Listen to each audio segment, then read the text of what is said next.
today we will be reading Mary Shelley's Frankenstein. Letter 2 to Mrs. Seville, England, Archangel, 28th March, 1700. How slowly the time passes here, encompassed as I am by frost and snow. Yet a second step is taken towards my enterprise. I have hired a vessel, and am occupied in collecting my sailors. Those whom I have already engaged appear to be men on whom I can depend, and are certainly possessed of dauntless courage. But I have one want which I have never yet been able to satisfy, in the absence of the object of which I now feel as a most severe evil. I have no friend, Margaret, and I am glowing with the enthusiasm of success. There will be none to participate my joy.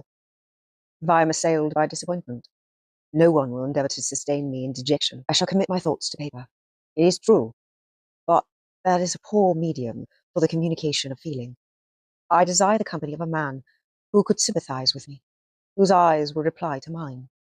You may deem me romantic, my dear sister, but I bitterly feel the want of a friend. I have no one near me, gentle yet courageous, possessed of a cultivated as well as of a capacious mind, whose tastes are like my own, to approve or amend my plans. How would such a friend repair the faults of your poor brother? I am too ardent in execution, and too impatient of difficulties.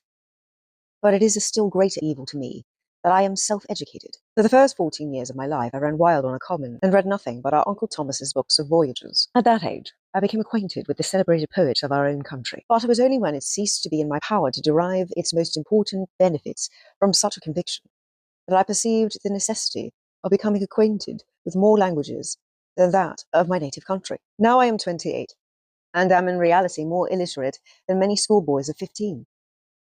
It is true, I have thought more, and that my daydreams are more extended and magnificent. But they want, as the painters call it, keeping, and I greatly need a friend who would have sense enough not to despise me as romantic, and affection enough for me to endeavour to regulate my mind. Well, these are useless complaints. I shall certainly find no friend on the wide ocean, nor even here an archangel among merchants and seamen. Yet some feelings unallied to the dross of human nature beat even in these rugged bosoms. My lieutenant, for instance, is a man of wonderful courage and enterprise. He is madly desirous of glory. He is an Englishman, and in the midst of national and professional prejudices, unsoftened by cultivation, retains some of the noblest endowments of humanity. I first became acquainted with him on board a whale vessel. Finding that he was unemployed in this city, I easily engaged him to assist in my enterprise. The master is a person of excellent disposition, and is remarkable in the ship for his gentleness and the mildness of his discipline. He is, indeed, of so amiable a nature that he will not hunt, a favourite, and almost the only amusement here, because he cannot endure to spill blood. He is, moreover, heroically generous. Some years ago he loved a young Russian lady of moderate fortune, and having amassed a considerable sum in prize money, the father of the girl consented to the match. He saw his mistress once before the destined ceremony, but she was bathed in tears, and, throwing herself at his feet, entreated him to spare her, confessing at the same time that she loved another, but that he was poor, and that her father would never consent to the union. My generous friend reassured the suppliant, and on being informed of the name of her lover, instantly abandoned his pursuit. He had already bought a farm with his money, on which he had designed to pass the remainder of his life, but he bestowed the whole on his rival, together with the remains of his prize money, to purchase stock, and then himself solicited the young woman's father to consent to her marriage with her lover. But the old man decidedly refused, thinking himself bound in honour to my friend, who, when he found the father inexorable, quitted his country, nor returned until he heard that his former mistress was married according to her inclinations. What a noble fellow, you will exclaim. He is so.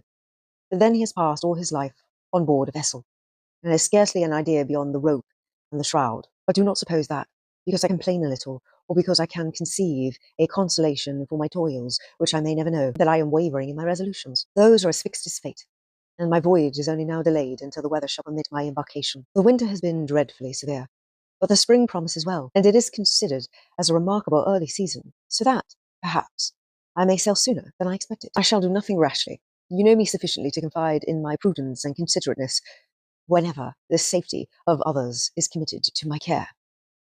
I cannot describe to you my sensations on the near prospect of my undertaking. It is impossible to communicate to you a conception of the trembling sensation, half pleasurable and half fearful, with which I am preparing to depart. I am going to explore regions to the land of mist and snow, but I shall kill no albatross. Therefore, do not be alarmed for my safety. Shall I meet you again, after having traversed immense seas, and return by the most southern cape of Africa or America? I dare not expect such success, yet I cannot bear to look on the reverse of the picture. Continue to write to me by every opportunity. I may receive your letters, though the chance is very doubtful, on some occasions, when I need them most to support my spirit. I love you very tenderly. Remember me with affection, should you never hear from me again. Your affectionate brother, Robert Wharton.